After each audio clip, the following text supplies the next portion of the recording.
You are enough. You are worthy. You are whole. You are one with God. And you are sovereign. Claim your sovereignty. Bloop. Beautiful. You felt that? Whew.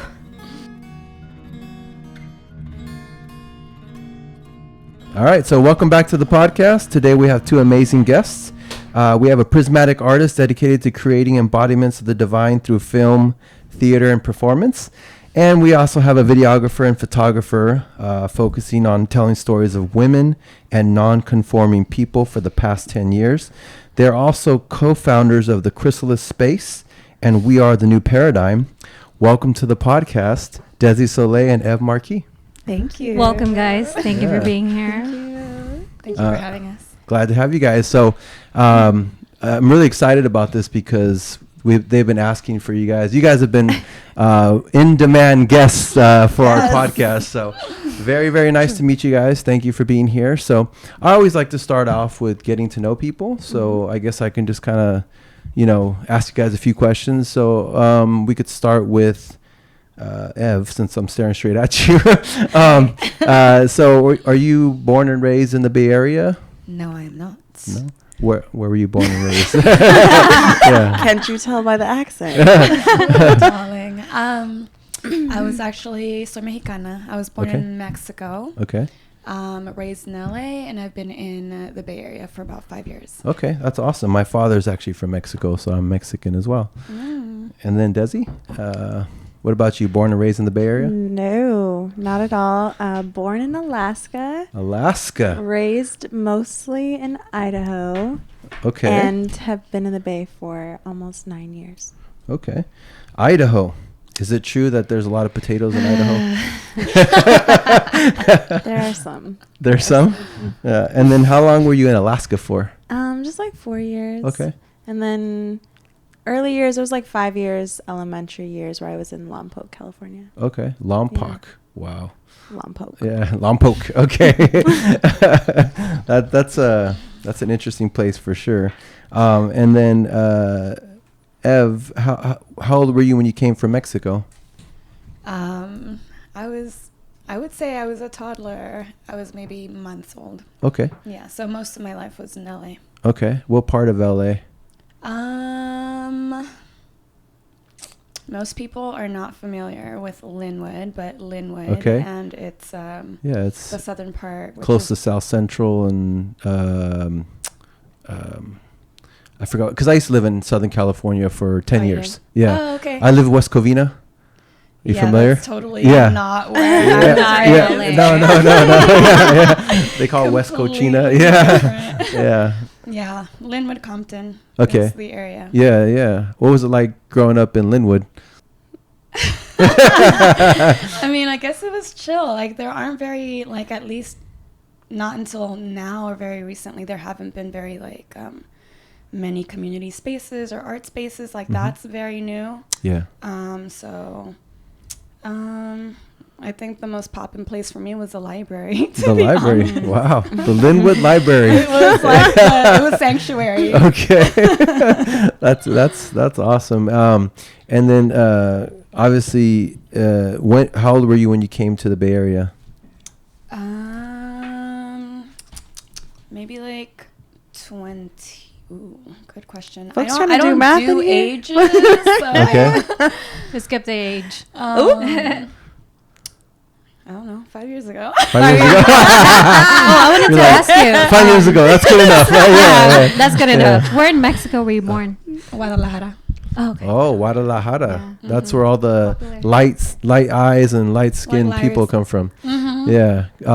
So there's a place called Los Altos de Jalisco. Are you familiar with that? Yeah. Can you tell everybody a little bit about the Los Altos de Jalisco? Los Altos. I don't know too much specifics, but Jalisco, just like you said, Yeah. right? It's like it's a very unique part of Mexico, I guess, because of the population. A lot of people talk about people from that area having like ojos tapatíos. Have you heard of that? Yeah, I've heard there, but can you explain for the people who don't know what ojos tapatíos? Because they might think it's like the sauce, the hot sauce or something.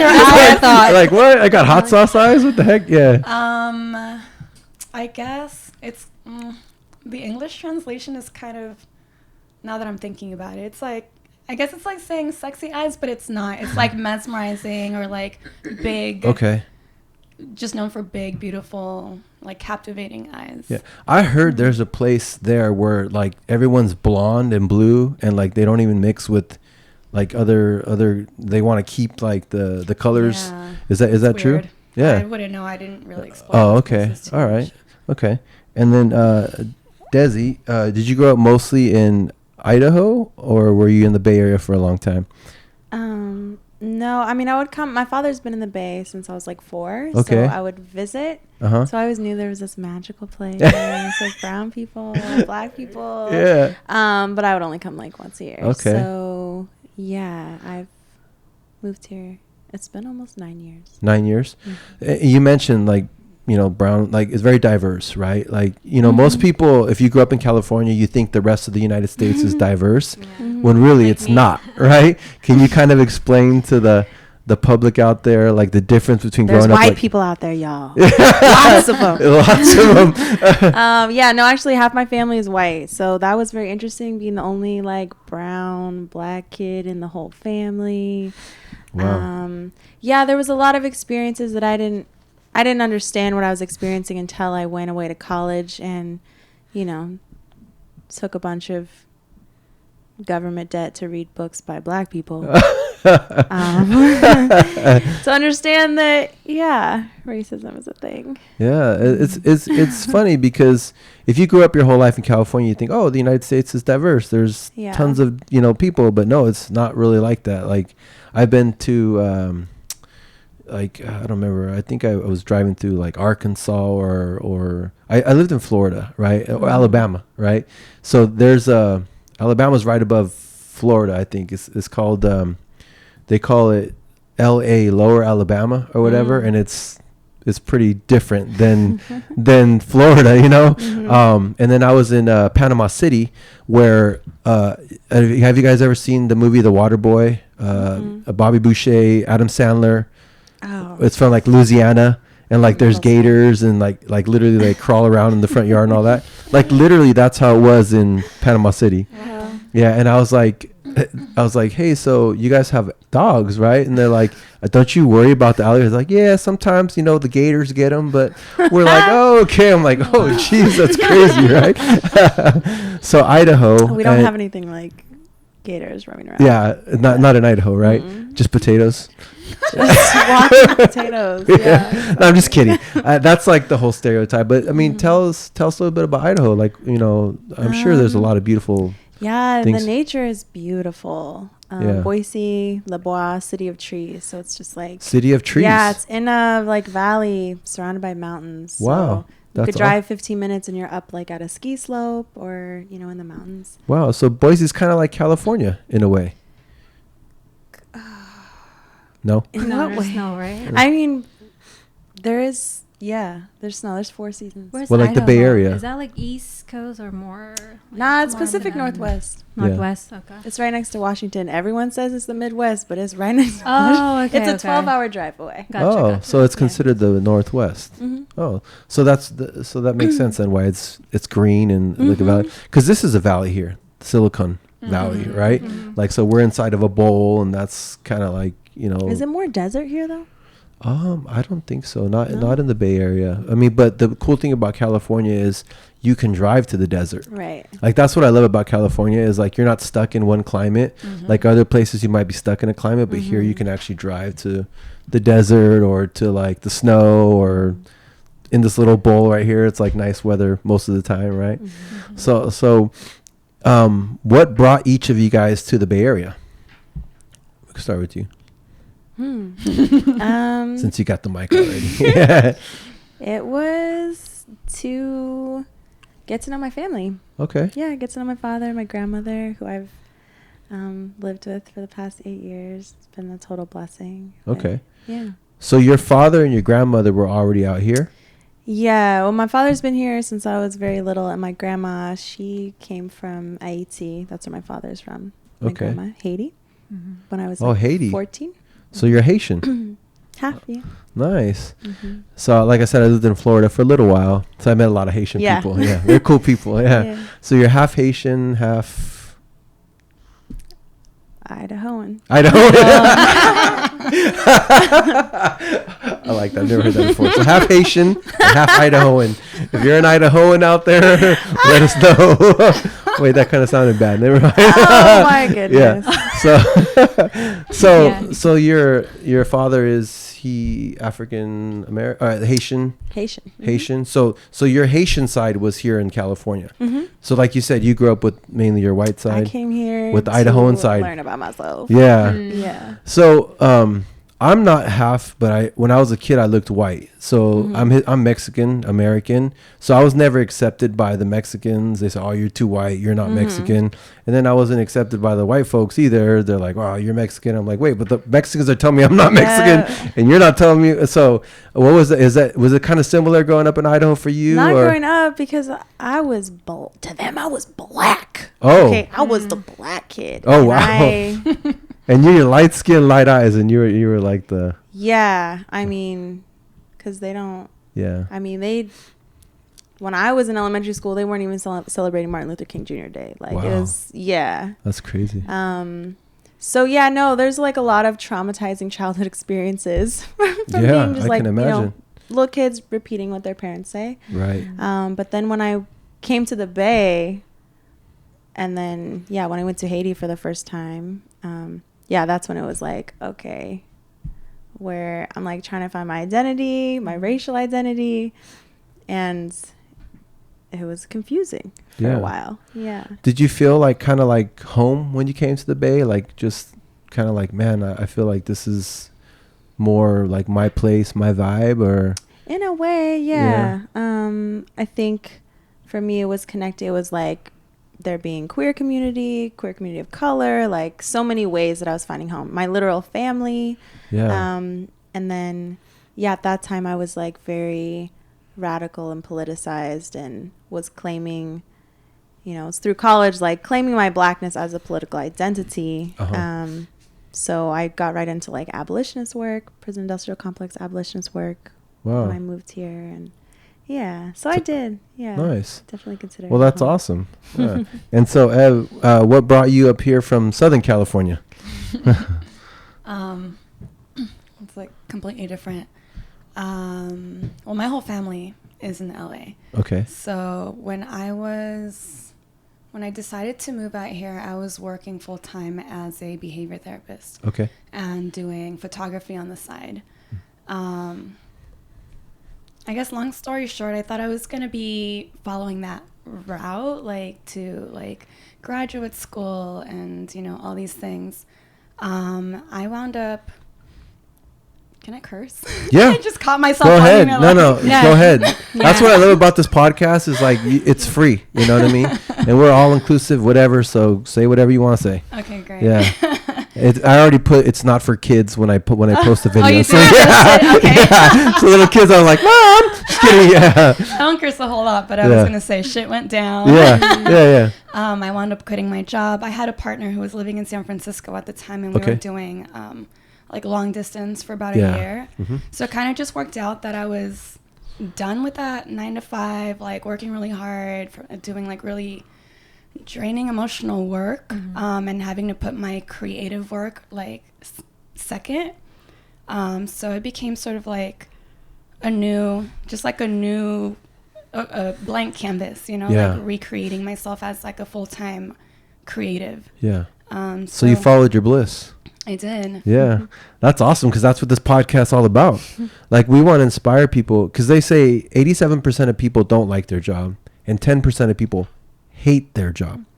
So that means 97% of people do not like what they're doing. It's terrible. Yeah. And so that's awesome that you followed your dreams, your passion. You said, you know what, forget the 9 to 5. And again, there's nothing wrong with the 9 to 5 if you're a 9 to 5er. Yeah, if you love it. If you're happy. But you actually pursued your passions and your goals, and that's awesome. And not to say that I didn't love what I did, right? I love children. Okay. I was working with families. So you work with kids. kids. But it was just like the organization, or just like that sort of structural, like non-flexible, you got to do this and this corporate. and that. And the rules, things that legit like didn't make sense. Yeah. Like, you're supposed to help kids, but they're not really letting you help them. Yeah. It's like you had all the red tape you had to dance around. Well, Yeah. That's awesome. And then, so now what are you both doing full time, like 100%? Because I know we mentioned at the beginning, but I want you guys to share with everybody what's your gig now. What are you guys doing? Our full-time gig. Well, we are. Oh my gosh! I we're know. So We have a many new things. full-time. Wow. What's a combination of things, right? Because we've got. Mm-hmm. Well, We play. yeah, we Play? play a whole lot. Yeah, Okay. that's mainly what it is. Can you define Yeah. play? Arts. Arts. Yeah. Arts, we co-creating, beautiful. dance around, make movies. Photography, movies. Just collaborating with a lot of our like sisters and community. Yeah. And that's obviously where you guys ran into Joe. Yeah, well, we actually Well, met Joe in and the I woods. know each other already, and then we brought her on to be part of our events. Yeah, That's I met awesome. her in the woods. Yeah. In the woods, walking Miller Park Yeah, like 2 years Plug, ago, shout and out. we've been friends ever since. And We I were met, just there this morning. there you Yeah. go. That's Shooting, the spot. playing. I Oh. met Desiree through their event, Okay. the Chrysalis Space. So you guys are bringing women together. Yes. Yeah. Yeah, that's Women of our- color creatives. That's the main thing. That Mhm. is pretty much the main mission. How did you guys meet? We met through a mutual friend. Mm. How many years ago? Like 4 years Four- ago? Something 4 like or that? 5. Mhm. And then reconnected 2 years About ago. 2 years ago. Mhm. So how did this all come about? Because you talked about bringing women together, the creating, but you guys took the next step and basically said, we want to bring everybody together. Have you guys always been like leaders, inclusive, like uniters, or how did that come about? I would think say, so. yeah, right? Separately, Yeah. I came out of college, like when I moved to the Bay, coming out of college, which I had started like a student group for students of color, Okay. which of course I went to a college in a place where there was all white people again. Yeah. And You're I was like, like "Dang it!" studying like white supremacy Yeah. around a bunch of white people. Oh, wow. Right. They're like, okay. Yeah. They're like, hey, we got a lot of information we can give Yeah. you. Just come over. I learned a lot. Yeah. So I moved to the Bay and I was like, where's my sisters at? And then it was hella depressing Yeah. because it was so hard to make friends. All I wanted was friends. And there was all this like weird, there's just so much like internalized like racism and colorism. And like, it's hard for Yeah. women. Well, in the past, the old paradigm, it was hard for women of color to Right. connect with each other. So I started hosting like moon circles for women. And that kind of grew, and Ev ended up coming to, you were started to, yeah, that's after we met. And so that kind of was the beginning of me just like, we just need space. Like, I just want to connect with them. But really it was like, I want friends. You know, it's some of the greatest things in the world have started from something like that. Yeah. Like, I just want friends. I just want to be included. I want to be like heard. And some of the greatest things have been created from that. Yeah, and like seeing there wasn't any, it's like, okay, I can go, like my one place to go to the meet community is like at the club. Yeah. Where folks is either like Wasted. shwasted, Hi. trying to get with you or giving you side eye because they think you're trying to get with their girl. Like, Yeah. I don't. So by the time we linked up, I don't know, what was your experience in the Bay? I was up already until- out of that. Yeah. I mean, I was at that point, but like, Yeah, I guess same, because when I moved out here, like I said, the only person I knew was my partner and maybe like one other friend from LA. And, you know, with the work that I was doing, I was working from home. There was no need for me to go to an office space and like befriend my coworkers or whatever that is. But yeah, I was definitely wanting community as well. Okay. And I'm also very, I would say I used to consider myself antisocial, but really it's just the spaces Right. weren't, you know, in alignment with like what I wanted. Okay. yeah. So you guys finally found a place where you felt comfortable, and then you didn't have the community, so you decided, I'm going to create my own community. Well, I feel like Whoa. what do we feel? Whoa. What do we feel? That was, you guys are definitely in alignment. Can Yeah. we do that? Yeah. Go ahead. Well, I wouldn't say that we created community. We created space for the communities that already exist to like have space okay. to thrive Makes and sense. be in, right? Because like we know the Bay it's like in hyper gentrification mode, right? So Yeah. for me, I was coming at it from like, I have like my theater community, like my acting, my dancing community, and I'm seeing all these amazing, brilliant, just like badass women of color who are like, oh, theater's homeless. Oh, folks are getting kicked out of Oakland. Like, Wow. you know, Yeah. it's intense out here. So I was really on the like, I want to get these, if I could just get all these artists, like all of these amazing people in my community already, if I could just have a space for them to go to, you know, then it would be magic. Yeah. And I would get to be there. There you Like, go. so we linked up, and I had been in this business course for a couple modules, but it was, I'm a dreamer. It was all dreams. Hey. I'm all fire Sound and like air. Biggie. So It was like, all a dream. so, you know, I didn't really have like, you know, a strategy, Yeah. project plan. You It had was a not dream. like I had a dream. So A beautiful dream. yeah, so we linked up. We ran into each other at an event after not seeing each other for 2 years. And then we're like, oh, let's get together on your We'll birthday. catch up, yeah. Yeah. And then it ended up being plug. It ended up, wow, portal. Oh shit, that's why that happened. Portal. Oh shit. What's happening, guys? Yo, so we met up on her Explains. birthday, and Okay. it ended up being a 5-hour Business meeting. business meeting. And we were Wow. like, oh, we're business partners. And she like took out the calendar and was like, okay, we're doing our first promo shoot here. We're walking it back week by week. I was like, what? That's awesome. So it was like instant like connection. Yeah. So Joe has this quote. Tell him your quote. Doesn't What's the take. quote? It doesn't take time. It just takes alignment. Blah. By Because Abraham times Hicks. are real. So with you guys, it was just instant alignment, and then bam, it just happened. Yeah. So you said it was your birthday. When's your birthday? 11/11. Portal 11/11. day. Exactly. You feel me? What? That's Master awesome. Air numbers. 5.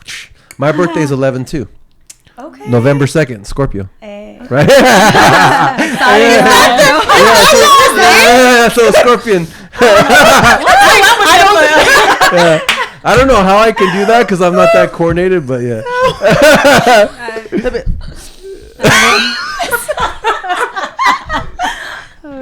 So you guys mentioned gentrification.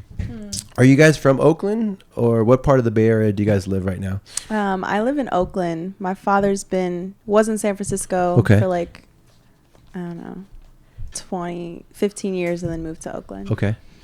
Yeah, I'm in Oakland too. Oakland too? Uh-huh.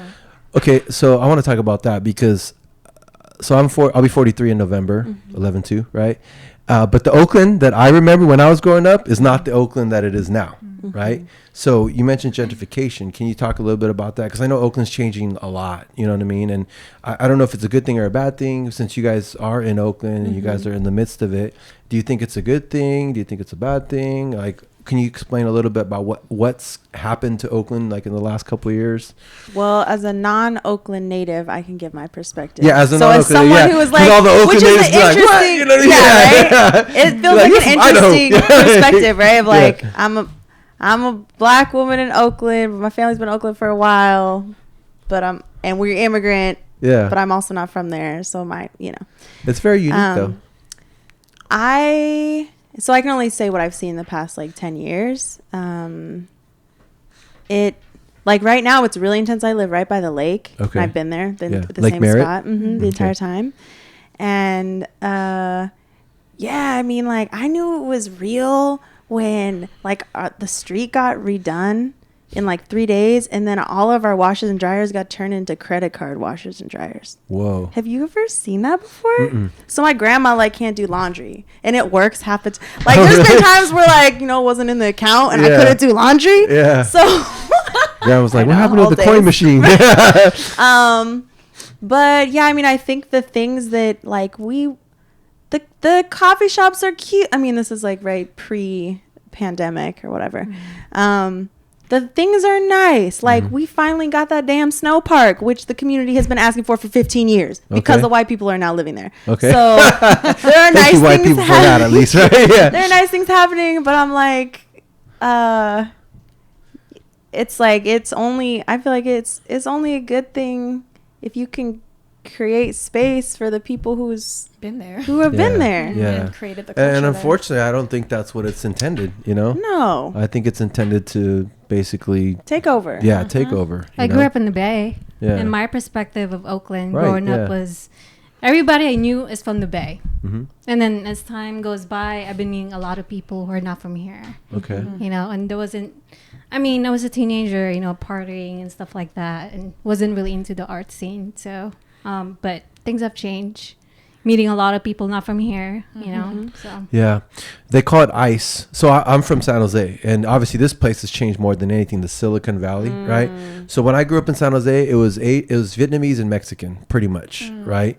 And they call it ICE, Indian Chinese explosion. So, yeah. So I didn't make that up. Someone told me about it, right? But yeah. wow.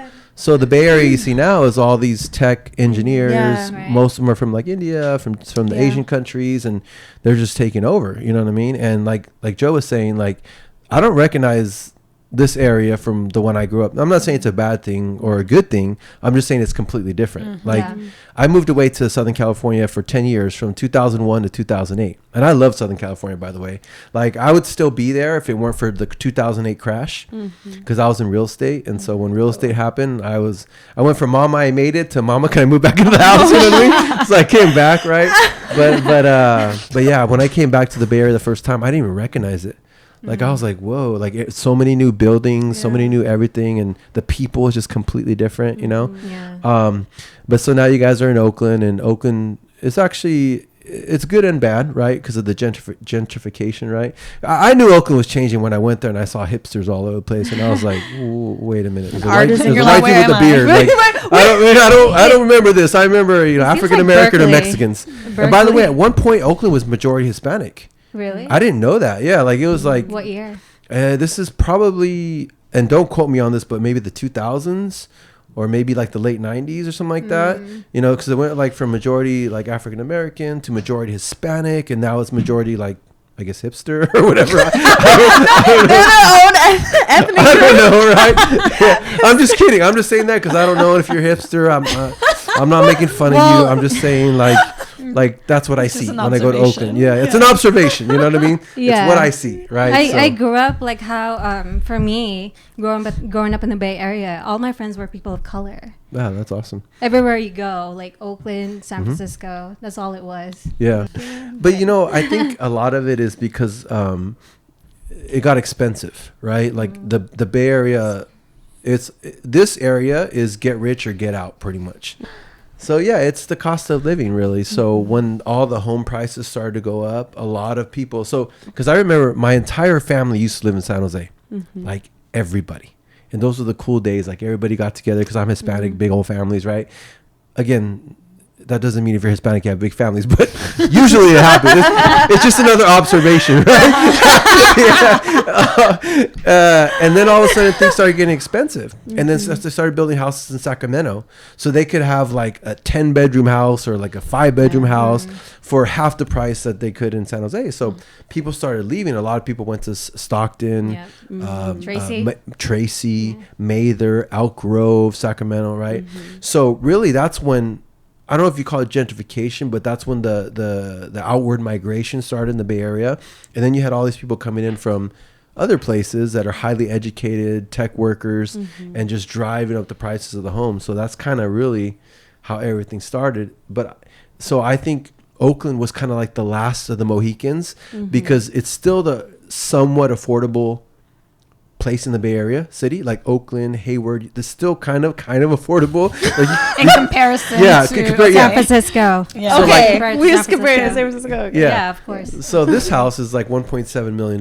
This house, right?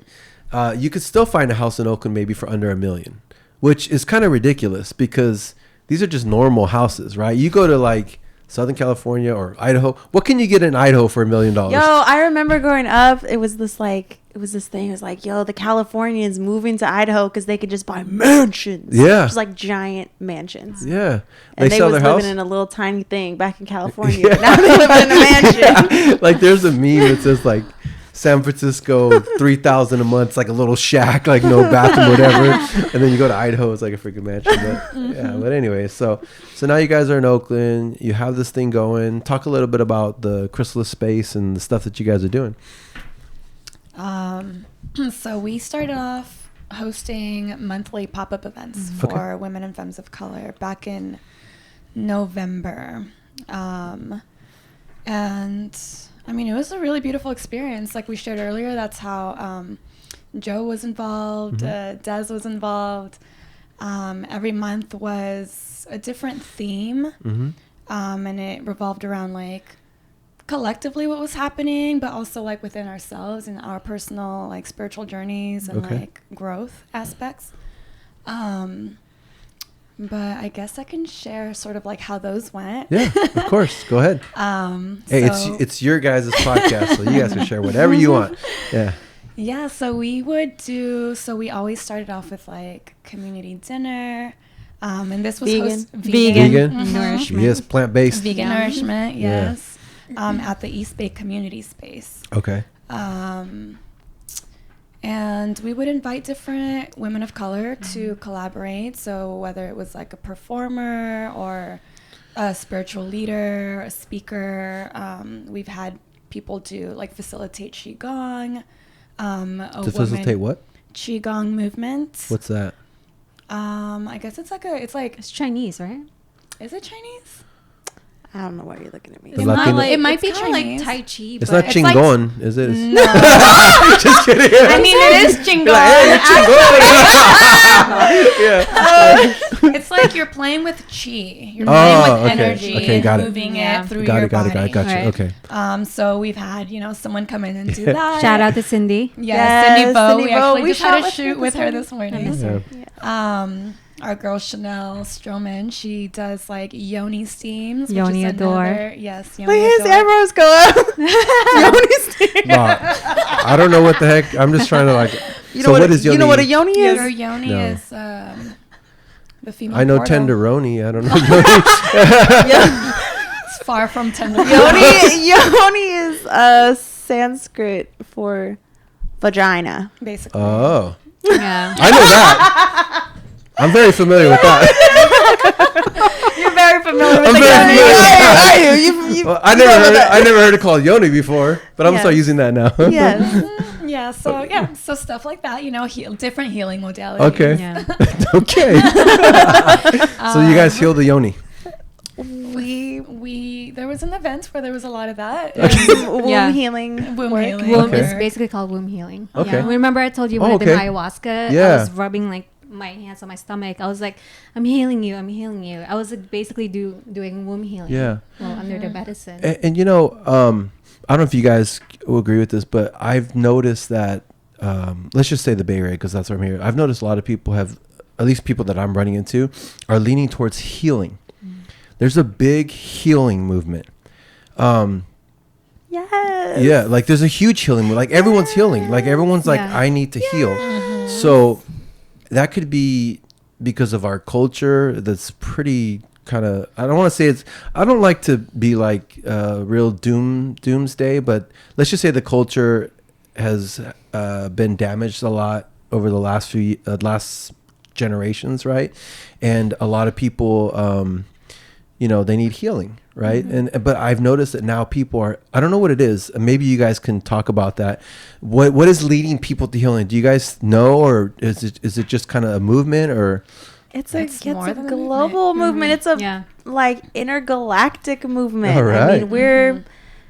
I mean, we're reaching a point of we're transitioning dimensionally. We're moving into the 5D. Like this is the time that the Mayan prophecy, Aquarian Age, Golden Age, whatever you want to call it, end of the Kali Yuga. Like we made it. We arrived. We all showed up to be here at this time to assist with healing, the healing of our Mother Earth. And the ascension. Yeah. So I think, you even go in the store, like you go to Marshalls and Ross, crystals, they got all kind of stuff, all kind of products. But I think the from what a lot of the kind of like OG spiritual healers and leaders are saying now are that like we've reached we're like over 51% of the planet. So there was a tipping has point. Awakened. Yes. Okay, yeah. And so the old paradigm is done. Awaken. Yes. There you go. Woke. It's awakening. Uh-huh. So there's a woke movement. Yeah, but then there's like the woke, like I'm woke on Instagram movement. You know, there's like there's degrees, you know. Yeah. But it's really like people who are doing the shadow work of integrating their shadow, because anything that we see outside of ourselves, we know that we don't like. It's a reflection of something reflection inside, of us, right? yeah. But we're coming into a space of sovereignty. I think everyone is like claiming their sovereignty, like realizing, like coming into this Aquarian age, like coming out of the Piscean age, which has been, you know, the past however many tens of thousands of years. Piscean age was like I have to connect with God by worshiping this person, or like only the Pope can help me get to God. Right? Religion, basically. Exactly. Yeah. Exactly. External. Exactly. Yeah. Aquarian age is like, no, you God. Yeah, and right? that's 100%. That's what I believe. Yeah, and I feel like that's that harmony that we're coming into, that balance, which is going to be, it's painful. Yeah. Because the old needs to die. Yeah. 100%. So I saw a quote. It says, religious people are afraid to go to hell. Spiritual people have already been there. Absolutely, because rebirth. Yeah, right? and that's where the healing comes from. Like you've already, I don't want to say been through hell, but you've been through some shit, like adversity, right? And most people try to avoid it. And by the way, I wanted to mention that what you went through as a young child kind of made you strong. Like it made you, completely. That's why you're creating this movement.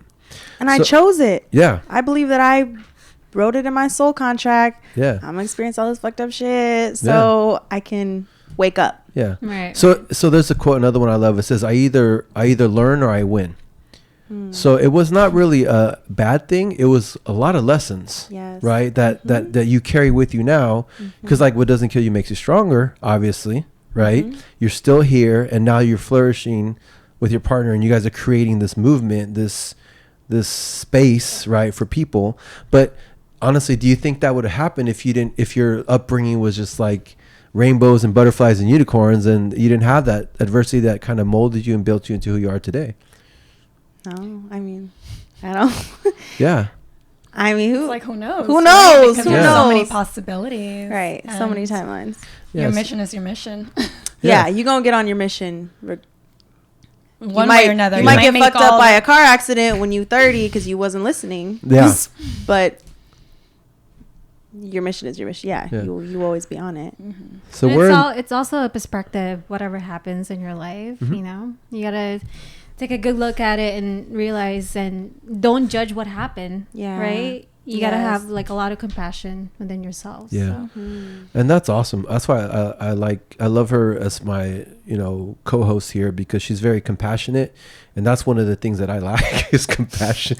So I'm learning from her, you know what I mean? A dog. Yeah, I have a dog. So I'm compassionate to my dog. I think I like my dog more than I like humans sometimes, right? You know what I mean? Animals are so much medicine. Because the thing about animals, especially little ones, like they don't have a choice. Like they can't defend themselves. They're just pure love beings, right? Like they're the close, at least a dog. I had hamsters and stuff, but all they did was pee and poop and crawl into little holes and hide or whatever.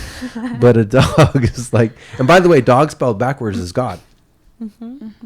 So they're the purest form of unconditional love, right? So I think that's why I love my dog so much, mission, because it's like unconditional love. And she's like just a harmless, helpless little being, right? So I got to take care of her. But let's get back to healing and Aquarian Age. You mentioned the Aquarian Age, because I've learned about that a little bit, but I don't understand it too much. So can you guys explain a little bit about the Aquarian Age that we're entering now? You want to talk about it?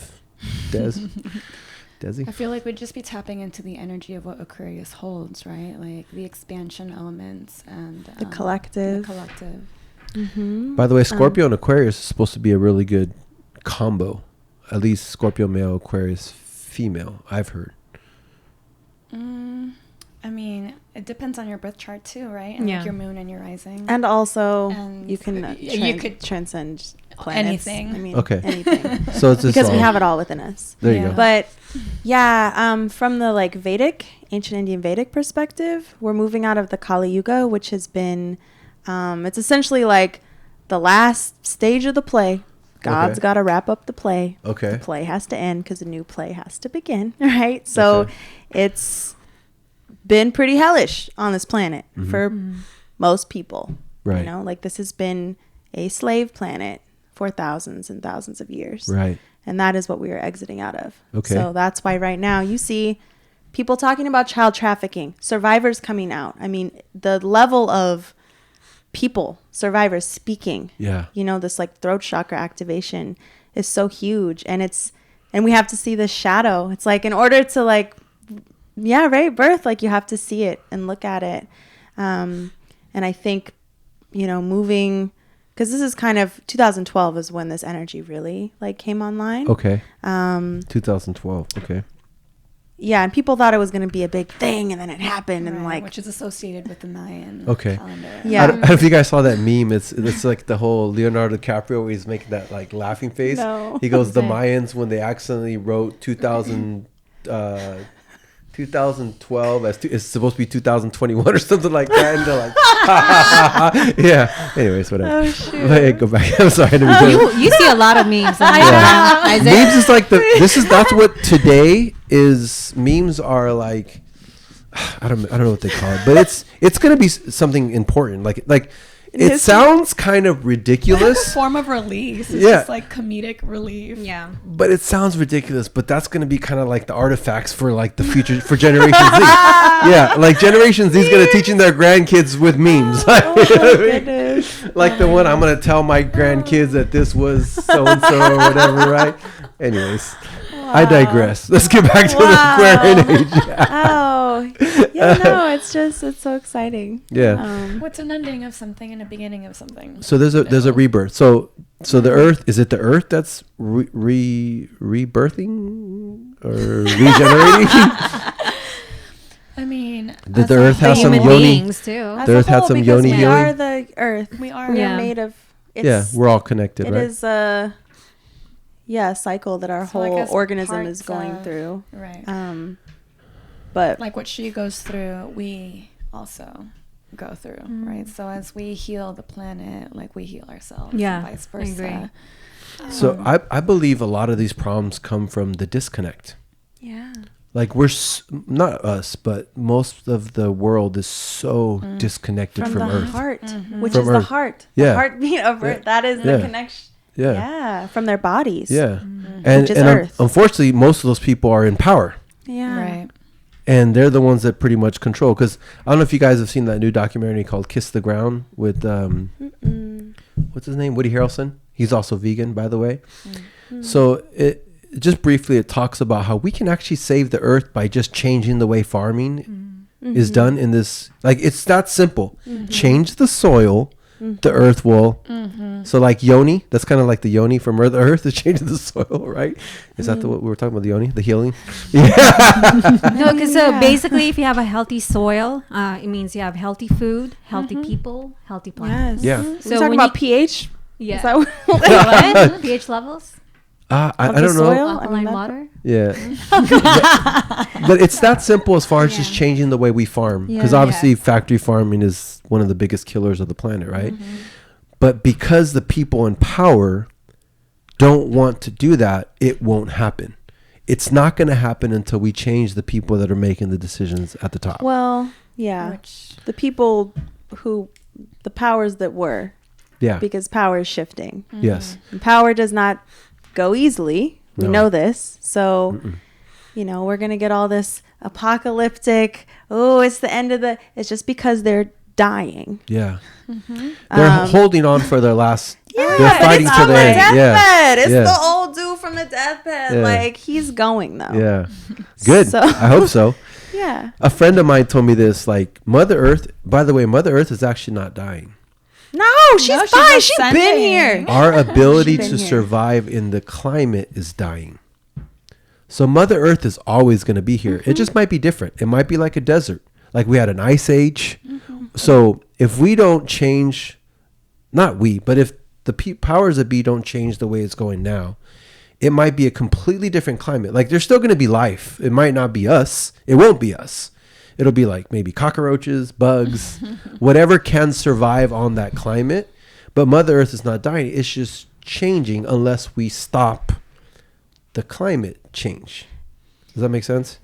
Yes. And there's many timelines and many possibilities, and there's many dimensions. Okay. So some people may be living with the cockroaches. Okay. Some people may be in Eden. Eden. I like Eden. I'm going to the Garden of Eden tomorrow. Right? Yeah.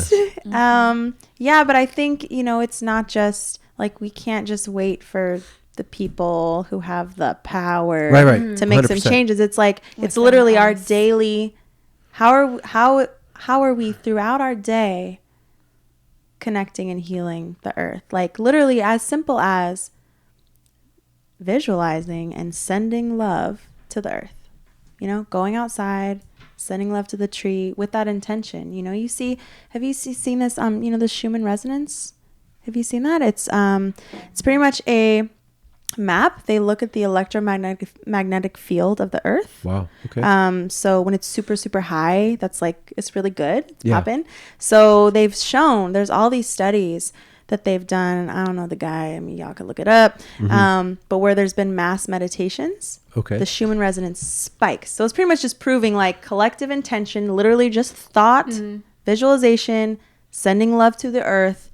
It literally is making an impact. And there's been, I think the really famous study, I believe, I don't know what country this was in. Let me not say that. Anyways, it's powerful. Yeah, I think the energy that you're putting out there is very important, right? Not just towards other people, but like you said, nature, the trees, the birds, the animals, water, fire. Yeah, everything. It's she had a very connecting experience to Earth recently. Yeah. Did you tell them about that? A little bit, not that much. I was talking to trees and I was bonding with them. I saw like birds flying. I felt like they were watching over me while I was under the medicine. I also I blended with dirt, like dirt all over me, like head to toe, my face. And it felt like I was cleansing myself. I let go, I surrendered, and made a commitment to the trees. I told the tree that I'm going to protect you for the rest of my life. Beautiful. Yeah. So. Yeah, and that's all it takes, right? Yeah. Speaking to nature, talking to the trees, walking barefoot, putting your feet in the soil, and just like being happy with them. And they feel that. I hugged a tree earlier. I was saying hi to a tree. It's funny because if you're completely disconnected from the earth, you would think that's kind of weird. Like you're like, oh, that's weird. Yeah, but if you're connected, you'll understand that it's not. It's actually so legitimate truth, right? It's very grounding. Yeah.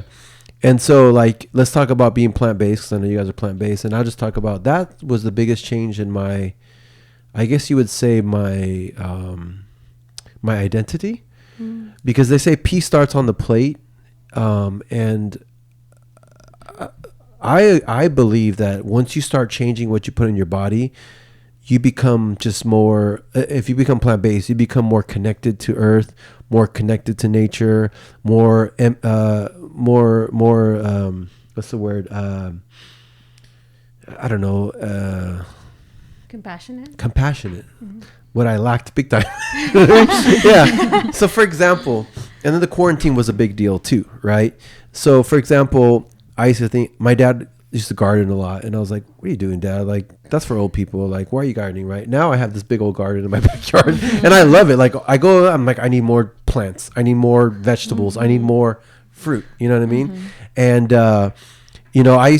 I'm still like a driven high achiever, but it's not about like necessarily like, I want to be like stomp everybody and be about like all this money. And I still, don't get me wrong, I still want a lot of money, but it's more about, I want to pursue the truth. I want to pursue my purpose. I want to make an impact and help others. And I know money's going to follow with that, because Gary Vee, I don't know if you guys know who he is, but he's like a motivational speaker. He says, he used to say, it's not how much money you make, but it's how you make your money. Mm-hmm. And I didn't understand that. I was like, what are you talking about? You know what I mean? But now I understand it. He's talking about if the way you're making money is not your purpose, if it doesn't fulfill you, it doesn't matter how much money you have, because you're going to be miserable, right? You're going to be unfulfilled. You're still going to, that's why there's billionaires that commit suicide. Like, just think about that. You're a billionaire. You pretty much have as much resources as you'll ever need for generations, and you kill yourself. Like, that doesn't make any sense. They're not in alignment with themselves. Exactly. Basically. Yeah, they're not following their purpose. And that's what this podcast is about. We want to inspire people to follow their purpose. And that's why we love to have you guys here, because you guys are doing that, right? And so I know you guys got a big trip coming up. Yeah. Let's talk about that. And I'm glad you guys are here, because I know you guys aren't going to be here for much longer. But let's talk about your little trip. Yes. So we are moving to South Carolina. Okay. And why South Carolina? Just curious. I know I know. It seems random, but I like it. It's random. So I heard the Carolinas are very beautiful, though. Gorgeous. Yes. Oh my goodness, the nature, so beautiful. The ocean, rivers, gardens, like it's lush. So that's why. Well, yeah, my mother lives there. Okay, so your mom. So I spent a couple months there during quarantine. Ev came to visit. We ended up playing, shooting the whole time. Creating. It was very generative, and then came back, and then quarantine got extended, and I needed to leave. I'm not gonna. I'm having flashbacks. Okay. I was looking really crazy in the streets. Quit my job. Yay. Congratulations. Thank you. I didn't have it for that long, but yeah, it's still like I was there for a week. So it just, we were looking at like, okay, what would it look like for us to like rent a spot together for $4,000 a month, or like, You mean here in the Bay Oakland? Area? Yeah, we were looking Oakland, and that's a good deal, right? Right. Yeah. Like a 1-bedroom. Yeah, and also trying to figure out whether we wanted to go virtual with our events, and or just where, like, what the next move was. Because no one wants anything to do with physical space. Right. So the Chrysalis Space, our mission is to build physical space for like a co-working space for artists. So full theater production, film production, all of that. Awesome. Yeah. So that's kind of what we've been building towards. That's why the Kaleidoscope series, the monthly events we did, that was to kind of like build the community. And so, eventually when we like cut the ribbon, all those folks are ready to join, right? So we originally thought that was going to be in Oakland, that we were going to build that. But when we were out in South Carolina, we were just like on the land and seeing like, this would be so beautiful. We were literally kayaking early morning. And we're on the river. And she goes, do you see one of our locations being here? And we're like, yes, like it's beautiful. So we're thinking like 5 years down the line. I don't know. But the timeline shifted. And then it was like, 2 months. Yeah. And then we started looking at property and like, wow. It's actually I can afford that. Yeah. Acres. And it's open. Like when I was visiting, it was already open. Like out of lockdown. Yeah. By the way, you mentioned something. You spoke it into existence. They say words are very powerful. Words cast spells. That's why they call it spelling. Spells. Exactly. Yes. And that's it's vibration. Everything is vibration. It's thought. So you guys already have a piece of land picked out? Well, we're gonna wait till we get on the ground to go look, but we've been getting word on parcels. Well, I think it's just going to happen because it is. It's the intention. The universe is already working. Called. Yeah. So the doors are going to open up. Yeah. Higher purpose. Yeah. So we're going to, and now it's even more like urgent since, especially in the Bay Area, I'm like my theater community. Folks is looking at Zoom for the next year at least in terms of, or more, right? So we're looking at building actual artist retreat space, sanctuary space, so folks can come get out of the city if they need to. You going, Des? So we're going to be... the road trip? Yeah. You want to talk about the road trip? Yeah, so Yeah. let's We're talk going about on a that road trip because you guys mentioned 23 or more days or more. Or more. Yeah, so basically now we're moving to South Carolina, and I can't even say that we decided, right? But everything's a call. Like, Yeah. you receive a message, and it's just like, oh, that's what we're doing. But at least you listened. Absolutely. Yeah. We're very big on that. Following your intuition. Your higher Yeah. self. So we're going to be driving cross country, making many stops along the way. Yeah. We've decided that it's going to be a documentary that we're going to be filming. So it's a whole art project. Right. Linking up with people. Like, I don't know. You never know who you're going to meet, who might have pieces to this puzzle, who might be able to help us. So the whole trip is going to be a creation, basically. Yes. That sounds a lot like real fun. Yeah. I We mean, just got do that that. toys. Yeah, we will. Bliss Seekers will do that soon. We'll do that. Yeah. I just got to figure out how to take my dog with me. And that's been like a really big thing for us too. It's like how to make work play. Yeah. But that's what life is about. Not even play, just fulfillment. Like And ease. I was listening to a podcast and they were talking to this lady who became very successful. Like she grew up in a family of obesity and like everyone's overweight and she's like fit queen, that's her job now. And the host asked her, said, weren't you afraid coming from this family and everyone said you could never do it? She goes, you cannot fail in your purpose. So I had no fear. And I was like, wow. Beautiful. Yeah. So you cannot fail in your purpose. Yes. Right. Yes. So I want to give that to you guys. Thank It you. seems like there's a mission. Yeah. This is a purpose, and you cannot fail in your purpose. And I think that's super exciting because one of my ultimate goals is to create a self-sustaining, plant-based city. Right. Yes. Like I don't know if you guys saw the one with Down to Earth with Zac Efron, how they have that community in Costa Rica. I want to have that somewhere in the United States or who knows? I don't care. But eventually I want to have that where it's like a community. Everybody's plant-based. It's all like running on its own. It's good for the earth. Like that would be like the ultimate. And it's so beautiful because so many people, like this is what I'm talking about, this awakening, this Yes. So many transition, people are this hearing that same call. are getting to their posts and Yeah. building, and soon we're just going to have this network of all of these harmonious, There you go. communities. 51%. Exciting. And growing. far. We got to move it. Growing. We got to move it, right? Yeah, we got to move the needle. So 23. Any particular states or spots you guys definitely want to see on the way? Well, I know we're really looking forward to New Orleans. New Orleans. We'll be in Joshua Tree. Okay. We'll be stopping in Austin, We're going to Atlanta. There's a bunch of locations. Tucson, Arizona, Tucson, Silver City, New Mexico. Atlanta. Did I track- say that? You did. Okay. Atlanta. Yeah, you said Atlanta. Yeah.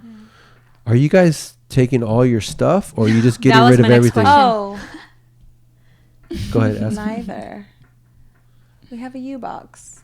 It's like a shipping pod. Ah, gotcha. Cool. But we have That's been smart. steady purging things. So Yeah. we don't have that much. Yeah. You're getting rid of what was the previous age? This is the Aquarian. What was the one before? Piscean. But we just call it the old paradigm. That's It's your old paradigm. the old paradigm stuff We're is gone. stepping into the Yeah, new paradigm. you're getting the new paradigm Yes. stuff. Wow, that's pretty exciting. That's cool. I can't wait to see it when it's all done and all of it. That's it'll exciting. be on, we'll be posting updates and stuff on Instagram at We Are the New Paradigm. Yeah. Yeah. So that's your Instagram. Mm-hmm. What is it? Say it again for everybody. At We Are the New Paradigm. Okay. So you guys are creating like a movement. So Joe and I always talk about like we are the Bliss Seekers podcast, but eventually it's going to be the Bliss Nation, right? up. Like, so like you guys are creating a space for creative people and artists. We want to create a movement for those that want to find their purpose and live their purpose. Because honestly, there's nothing better than to live your I mean, they say there's the two most important days in your life are the day you were born and the day you find out why. Bloop. Right? So That's beautiful. I believe when someone finds their purpose, that's Yes. the day they find out why they were born. Yeah. Right? And I'm not blaming anybody, but there's just too many people that are kind of like on autopilot, Yeah. just kind of like living to work and working to live, and if that's your bliss, then that's cool. But I think the statistic is 97% of people don't like what they do. So no matter what they say, there's only about 3% of the population that actually is. We know what's up. Yeah, I'm so excited to see what that percentage is like post. I mean, post this thing, right? Right, because so many people are like, hold up, not working, not doing something I hate every day, exactly, like right? chilling every day. Well, I think the problem is you're not in alignment with who you are. Yeah. Once you're aligned with who you are, like you said, you can't fail on purpose. Yeah. You know? And the good thing about, so I always like to find the positive in everything, and people are like, the quarantine. I'm like, this is great. There's no traffic. The Amazing. quarantine. Yeah. And, And we started during quarantine. This came out of the quarantine, right? Yeah. Because I said this on one of my previous podcasts, but I prayed in the beginning, and I'm not religious at all, but I'm very spiritual. I prayed to the higher energy. I said, hey, because I used to be a speaker for the company, and I was going to do a Zoom for like 5,000 people. And I was like, give me something good to give to them, right? And what came to me says, I put life on pause so that you can reevaluate every single area of your life, your faith, your family, your career, your health. Because people, especially Americans, they never stop to smell the roses, so to speak, right? It's just go, go, go, go, go, go, go. And then next thing you know, you're retired, and hopefully you're healthy enough to enjoy those last 11 years. Isn't it crazy? Most people retire like at 67 and they pass away like in their early 80s or 70s. So they work 40 years to enjoy 10. Like, that doesn't even make sense. That's the old paradigm. Yeah. Pretty much. There you go. Yeah, it Man, doesn't work. right? It doesn't work, no. And so he said, I'm putting life on pause so everybody can reevaluate. If you're doing the right thing, when I put back play, go harder, right? If you're not doing the right thing, this is the opportunity to make a change. Yes. And that's where this whole podcast came out of. That's where your guys' movement is coming out of. Like, that's pretty exciting. Like, so I think this is a positive thing, to be honest, you know, and everything's perspective. It's all how you see it. So when is there a date for being in the Carolinas, or it's just whenever we get there? Well, so we There's leave a date. Saturday the 3rd. Okay. That's our official It's send-off. not set in stone. this week. Yeah, okay.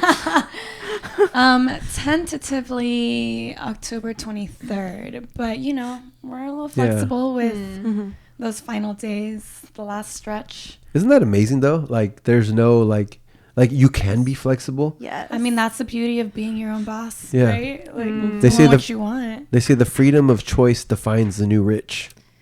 That's what it's about. So you guys actually have the freedom of choice now.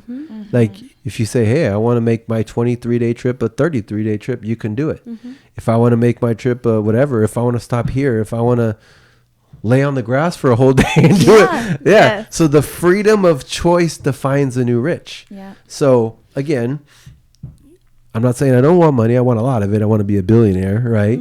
But I want to do it with my purpose, with helping people, with freedom. Like, it's really about freedom. Yeah. It's ultimately sovereignty. Yeah. Yes. Because why do you want money? It's not to have money. What is money? Just paper or numbers on a whatever I computer. want. Source so Yeah. that you can. Exactly. It's whatever I want. So that's If I want to fund that, I can fund that. If Yeah. I want to build a Yeah. So it's like to do whatever I want with whoever I want, whenever I want, because that's what I want. Right? Yeah. So- To me, it's ultimately about freedom. I think the money will just come naturally in doing things I want to do whenever I want to, whoever I want to do Yeah. it with. Exactly. So I can't wait till the day that we're actually so I want a compound, basically like a studio with like a whole plant-based chef, like a Yes. gym, like a garden, Sauna. like everything. So like that's We're on the same. yeah. There we go. Right? Yeah. You guys coming over, right? Yeah. I mean, Yeah. So so we kind of are like all like on the same vibe or whatever. yeah. But it's kind of how the universe works, I guess, you know. So anything else that you guys want to share as far as like your trip or anything that you guys are working with that you want to share with the audience, the Bliss Seeker audience? All right. So auras. Let's talk about auras. Auras. Okay. So we recently got certified in Aura Modality. So it's Stands for Angelic Universal Reiki Alchemy. Okay. Bless you. Just kidding. Not really. So it's a modality founded by a woman named Aurora. She goes by Rising Phoenix Aurora. Okay. On the internet. So it is a form of, it's like alchemy and Reiki combined with, have you heard of past life regression work? So it's I've heard of it, but please explain it. So you go into a theta brainwave of hypnosis, and you are shown, your higher self shows you past or future lives, right?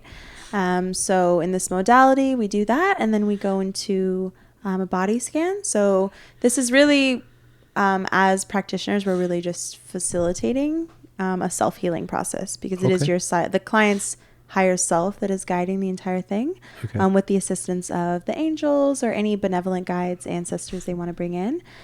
So then they go into a body scan, which is like searching for any non-organic things that might be in the etheric field. So can you explain what some non-organic things are? I mean, I guess common things would be like, if you think about if you feel into your body, you'll know where there's areas that are a little more dense or a little heavier. A lot of people feel that in their hearts commonly. So blockages, basically. Blockages. It could be like negative energies. It could be old contracts or cords, or negative connections that you might have to like past maybe partners or just certain toxic relationships. I know all about those. So and could also be entities. It could also be entities, right? People, I don't know if you've heard of like reptilians, but there's, look at his eyes. I know. like lizards? Types of the reptilian brain? No. Okay, let's backtrack.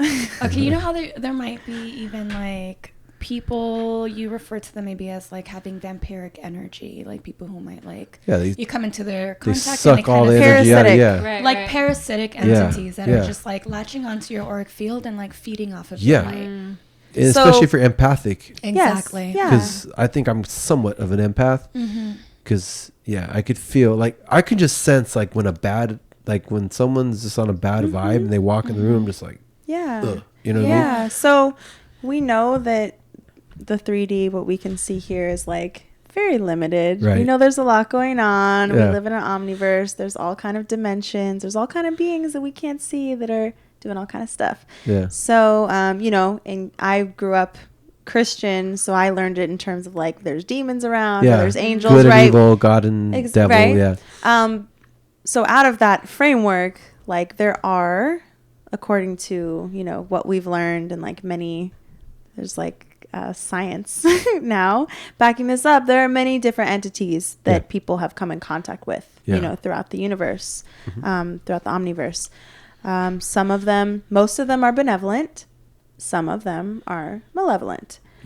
So throughout these sessions that have been done, throughout these body scans, there are different, parasitic entities that can be found in someone's. So when you say body scan, is that a machine, or is that like energetically, right? Energetically. Okay. So the client is just laying there, and I'm saying like, okay, higher self, check the body for any kind of other consciousness there. Gotcha. Yeah. And then they will, your higher self will point you, And you guys are trained to do this for people. Yeah. And so does that take like a lot of training? Is it, can anybody can do it? Is it like a certain person that's like gifted to do that? No, I'd say anyone can do it. Yeah. Okay. I think if it's calling you, right? If it's calling you. Then. I mean, you just need to be at a space where you can maintain yourself as a clear vessel. Okay. Right? So that's, for me, it's looked like a lot of energetic mastery work to get to the point of being ready to do this. Yeah. So you don't take on any of the bad stuff. Is that what you mean? Yeah. It's being like disciplined in my own practice of like using my own energetic shields making sure, Yes. because spiritual hygiene, that's really what it comes down to. Yeah. Right. So It's we like know we don't brushing your just. teeth spiritually. Exactly. Exactly. So, So it's like a checkup. if you don't Okay, brush your yeah. teeth, Yeah. that shit will be nasty. Yeah. Right. So Nice. you're walking around all day with all kind funky. of people. Yeah. You don't know where they've been. You don't know Yeah. what they. Yeah. Right. So. And then you wonder why you feel heavy at the end of the day, Yeah. right? And then you carry that into your sleep. Yeah. Yeah. So, the number one practice that I would recommend to anyone is just energetic shielding. It's just using your own love light, your own heart energy, or you could call up Mother Earth, a grounding cord from the earth, call up, an energy cord from the sky, from the center of the universe, and just imagine. It's your imagination. That's everything. Yeah. That's The all brain, it takes, right? Yeah. right? Just visualizing a bubble of light around you, and There you you can go. call on the archangels or whoever, to protect you. But it's really important, when you wake up, to do that, and then before you go to bed, because you're pretty much an open portal. Okay. When you go to bed. Yeah. Which is where some people are have nightmares all the time, or haunted by this is all a form of spiritual warfare. Right. That is happening. Right. I need to do that. I have nightmares So, often. so, how does somebody do that before bed to protect themselves? Yeah. So like she said, should we try it? Yeah, let's do it. Yeah. You want to do it? You want to try it? Let's do it. I guess. That's Use your heart discernment. Only do what feels right with you. If we say something that doesn't feel like it aligns with you, then don't do it. Make your own As stuff long up. as it's protecting me. Yeah. By the way, before we do that, do you guys believe in guardian angels? Of course. Yeah. Okay, because my family, Yes. for some reason, we've always get protected. Like it's just weird. We escape things. It just seems because my grandmother's a very, very spiritual, religious woman. Strong faith. Grandma's holding iron down. faith. Yes. And she's always praying over her family, and it just seems Whew. very blessed. Very Yes. there's always guardian angels swooping in and. The thing Protecting about the us. angels, the archangels, they're literally these higher dimensional beings, benevolent beings, right? They're just waiting, but we live in a free will universe. Yeah. It's a law of free will, so they can't intervene unless you ask them to. So they're Yeah. just standing there, Yeah. They're all right, I can Demi. protect I'm you. right Now here. you just gotta say my name. Yeah. Just say my- Right. like- Which You know? is why prayer is so powerful. Yeah. Because you just have to Yeah. ask. You just have to say the spell. So prayer is like a form of meditation too. Absolutely. Right. Yes. Yeah. It's setting intentions. Yeah. Exactly. Yeah. And then. Okay. So Yeah. I guess we can. So what are we doing now? Well, there's many ways of doing it. We could do a simple, just You wanna guide it? love light. Yeah. Sure. I don't do it with cords though. We can do. Do what you do. I do it many ways. I experiment. Okay. All right.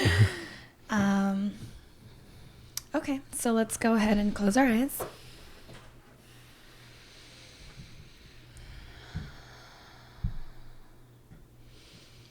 So you want to go ahead and make sure to rest your hands somewhere where they're comfortable too, like your body posture. Just make sure you're comfy.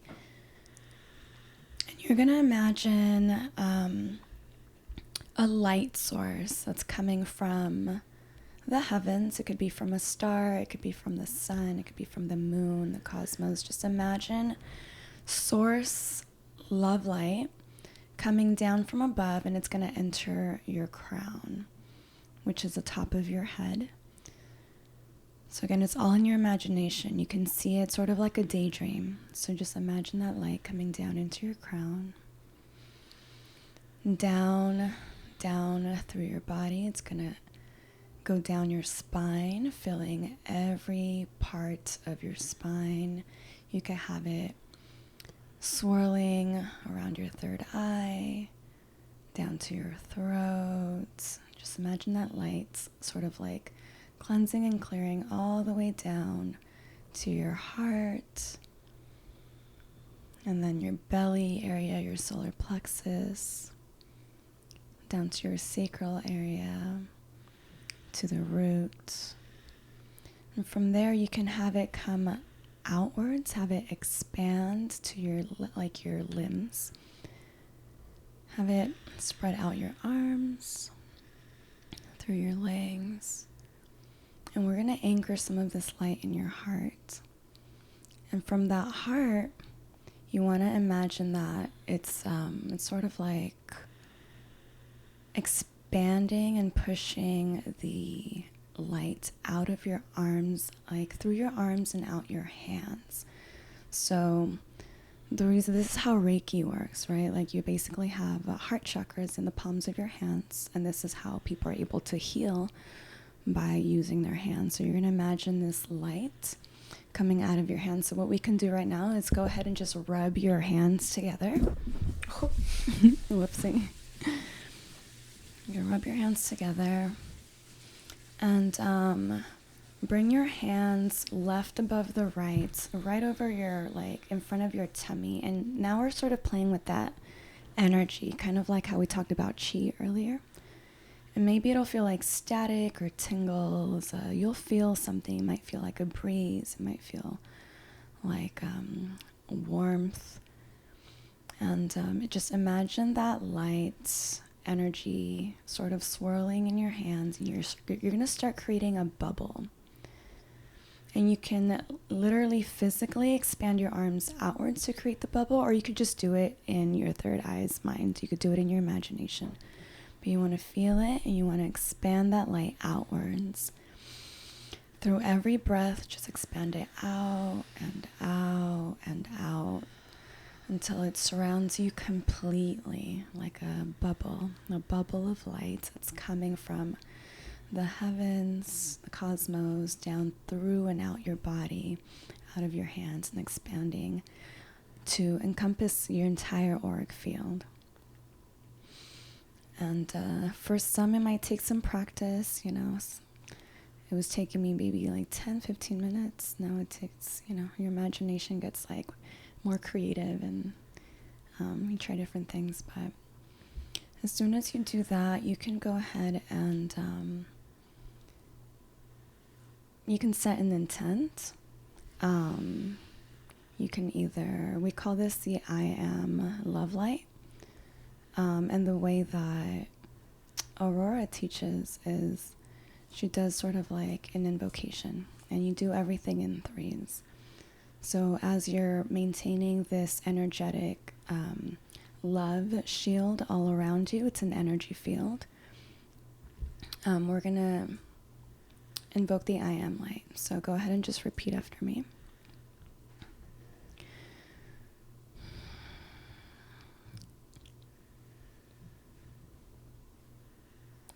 I invoke my I am love light. I invoke my I am love light. So that I may be invisible to danger. So that I may be invisible to danger. Invisible only to possibilities and miracles. Invisible only to possibilities and miracles. I invoke my I am love light. I invoke my I am love light. So that I may be invisible to harm and danger. So that I may be invisible to harm and danger. Invisible only to possibilities and miracles. Invisible only to possibilities and miracles. I invoke my I am love light. I invoke my I am love light. So that I may be invisible to harm and danger. So that I may be invisible to harm and danger. Invisible only to possibilities and miracles. Visible only to possibilities and miracles. And you can close this any way you close a prayer. It could be Ashe, Amen. Amen. Ashe.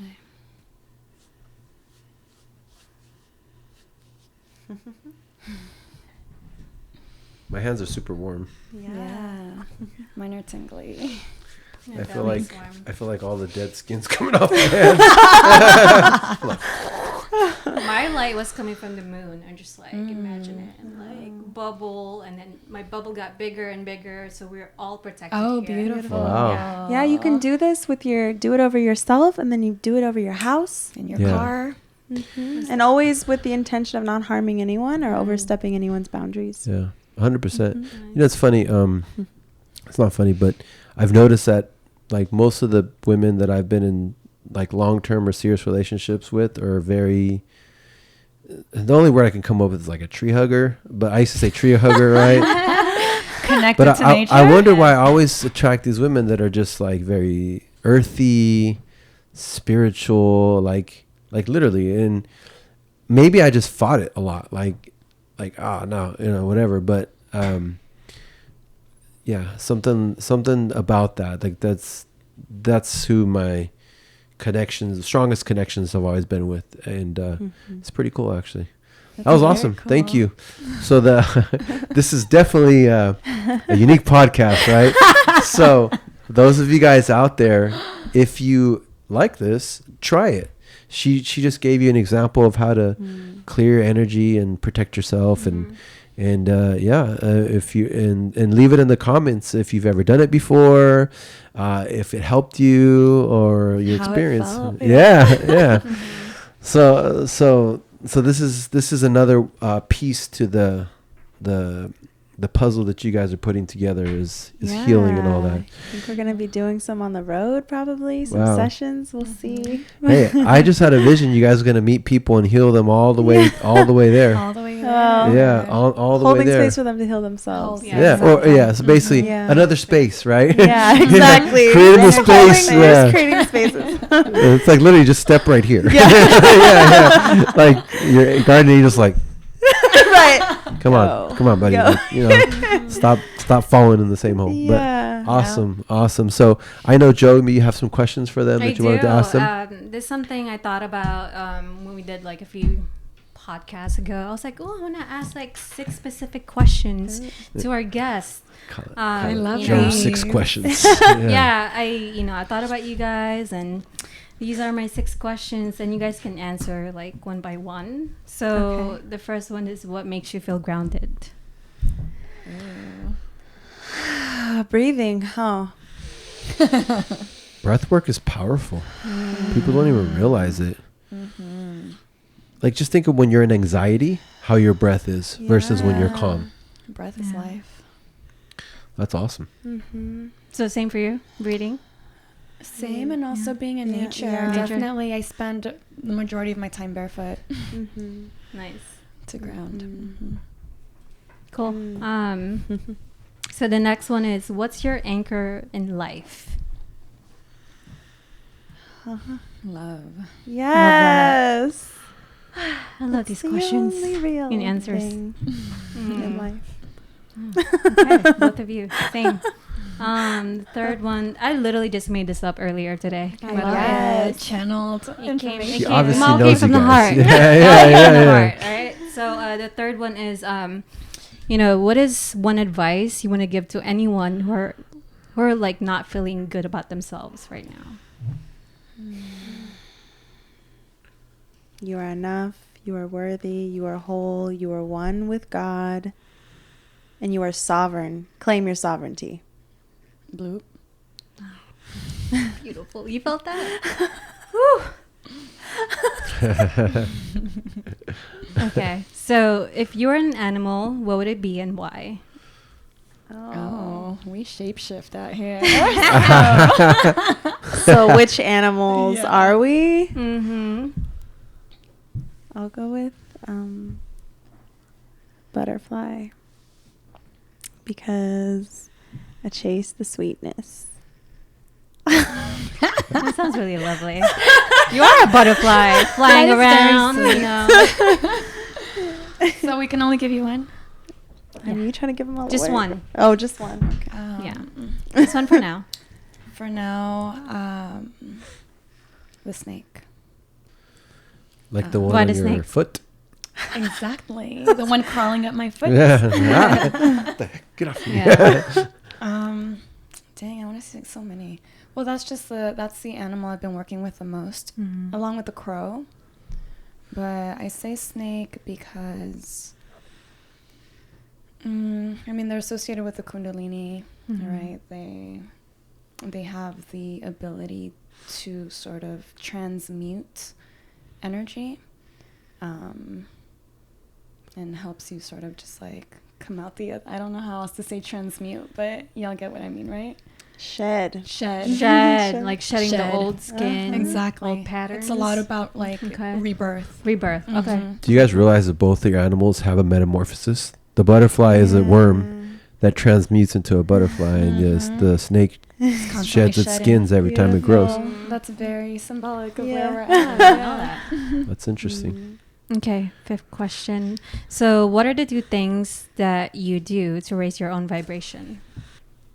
Energy work, Okay. shielding, Mhm. doing all that, Right. calling on the assistance of my higher self, like literally every day, all day. Mhm. I'm like, higher self, please download the highest and best possible outcome for this situation. I like that.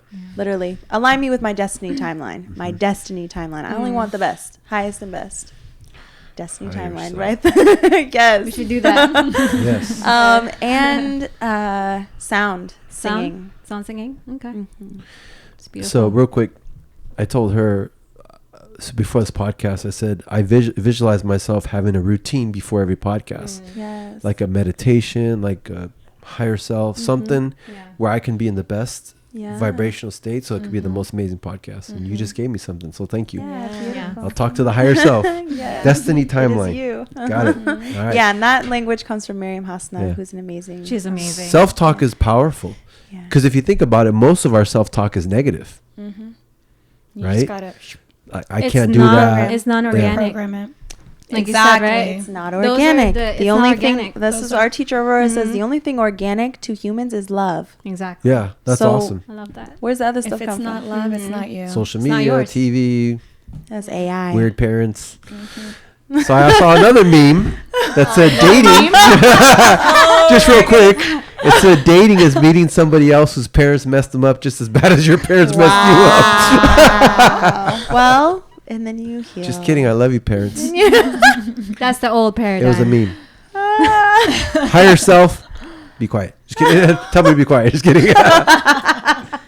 Oh my God. Anyways, go back to the So, question. okay. I digress. So the question was, What are the do 2 I- things that you do to raise To your raise my vibration? vibration. Yeah. 2 things. 2 things. Oh, 2 things. Yeah.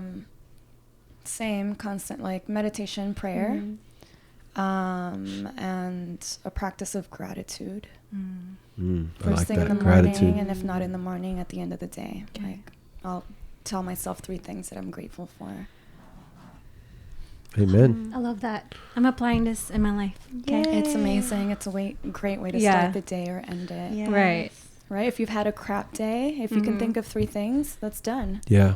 Mm. My Essentially. old CEO used to say, every time you're having a bad day, don't let it turn into a bad minute. Don't let it turn into a bad day. He said, write down the 5 things that make you the most happy and go do one of them. Exactly. Yes. Exactly. Like either if it's taking a nap, if it's a Shift. massage, if it's singing, if Shift it's energy. whatever. Mhm. Yeah. Mhm. I literally have a list in the back of my journal with all the things. Like, remember, you like this, you like that, you like that. And I'll just like switch to it and be like, oh, okay, I'll Yeah. do that right now. Yeah. That's awesome. Yeah. I Awesome. love that. So one last question, which is one of my favorites. What does following your bliss look like for you? I feel like listening to my intuition, just allowing for flow to exist.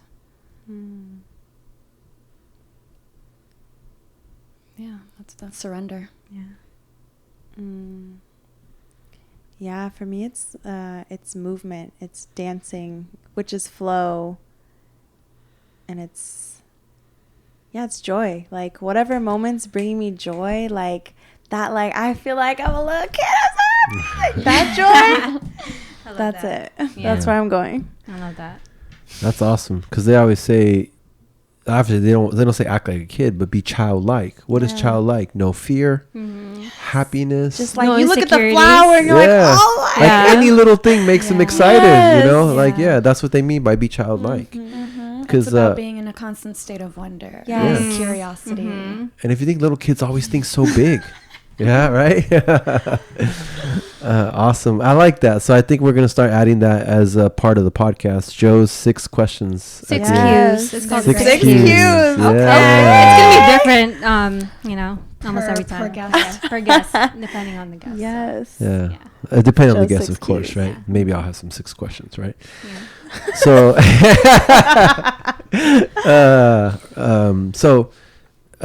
we've learned a lot about you guys. We know where you're headed. Anything else you guys want to share before we wrap it up here? Well, you can follow us on all the different platforms. Yeah, go ahead What do we have going and on? plug yourself. Tell us where they can find you. I would say the Instagram, We Are the New Paradigm, if you want to stay up to date with like what's currently in the works, which is the road trip. Yeah, we'll be popping in there, spontaneous lives on the road. We don't know what's going to happen, but yeah, that'll be fun. We also have Instagram for the Chrysalis Space.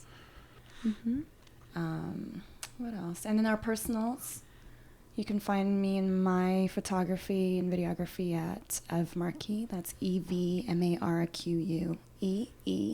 And mine is at Dezi Soley, DEZISOLEY, for acting and dancing tings. All And right. beauty. Tings.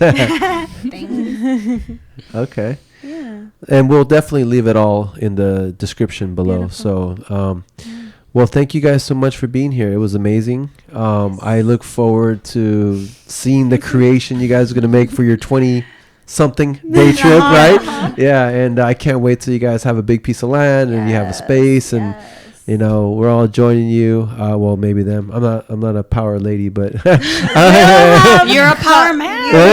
You will be invited. Divine masculine. There you go. Right? Yeah. Thank you. I appreciate that. Yeah. But no, seriously, thank you guys. I can now see why they were so excited to have you guys on the Absolutely. place. And I wish you guys the best. Like, I wish you guys the best, an amazing trip. And hopefully we'll have you guys on again in the future after the space is created. We'll go to Yes. South Carolina. Yeah, How because about that? actually, one of it is this is going to be a nomadic podcast. Yeah. So every time we go and have an experience, we want to podcast after about it. So Yeah. one day we'll be doing it in the Chrysalis Space in the Carolinas. Right? Yes. That sounds good. In the Carolinas. Chrysalis Carolinas. Yeah. There you go, right? Yeah. And so I mean, again, thank you guys so much for tuning in. Obviously, check us out on all major platforms, and as always, follow your bliss. Follow Oh, I forgot to say one thing. Almost said. Go ahead. So I just want to thank you both for being a part of my life. I know it's only been 2 years. You inspired me to connect with my heart, with my divine female energy, because I have a lot of masculine energy. So just being around you guys, and that's why I said it's heart, right? At the party that we went, I was at, and the one word I can describe you both is heart. So I love you both so much. I want to support you in every way I can. Thank so. you. And this is just the beginning. You know, you guys may be moving away, you know, but I'm gonna see you guys out there. Yeah, we're gonna connect. Yeah, we can't wait. Yes. Follow your bliss. Awesome. Exactly. you can lead us out, Joe. Amore luz, love and light. Amore luz, love and light. And as always, follow your bliss. Thank you guys. Catch us on the next one.